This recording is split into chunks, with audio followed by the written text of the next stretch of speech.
All right. Speaking of water, and water's potentially rising, had some big-time rains in the east yesterday. I don't think many of the streams got out of their banks, but boy, the water did come down quick. Take a look at this weather photo we've got for you. This is what I'm calling a stormy sky over Raton. Brandy Thomas captured this, and this is definitely the precursor to a very big-time thunderstorm out there. You can see that kind of the little undulations on the bottom side of the cloud here. That's referred to as mammatus clouds. A lot of times, these are associated with severe weather that breaks out across the area. This particular storm actually didn't drop a tremendous amount of rain on top of Raton. By the time it moved east into parts of Union County and eventually on into the Texas and Oklahoma panhandles, it did go severe. That's what you just saw there. Meanwhile, in the wake of that system, we've actually brought in a fair amount of cloud cover around the state. Really, though, the clouds that are out there right now aren't producing a lot of rain. Backing up for the past 24 hours, though, since we last spoke here on the noon broadcast, 0.14 of an inch of rain in Las Vegas. And that cell that you saw pictured over Raton, look what it did in Clayton,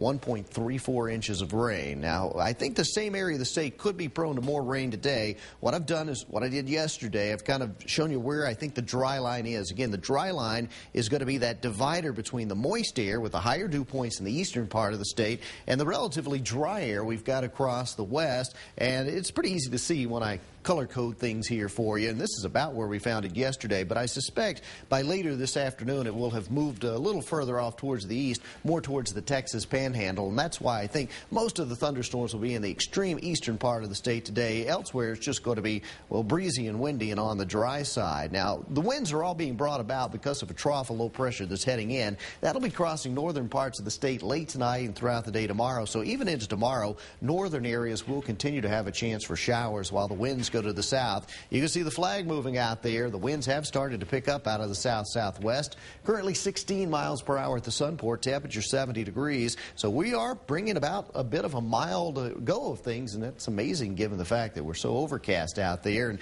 when you see the wind speeds, you'll see them really starting to pick up southwest and west of Albuquerque, back towards the Gallup area. Winds are gusting 23 to about 31 miles per hour out there. And we're going to continue to see the winds climb as the afternoon wears on. No advisories yet.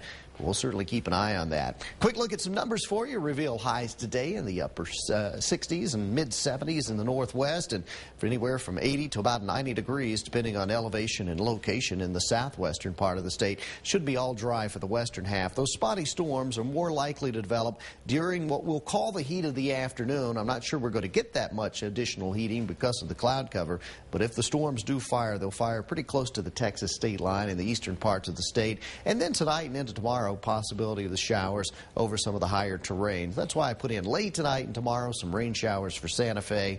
It's not looking like this is going to be a real soaker. The showers will be more or less hit or miss.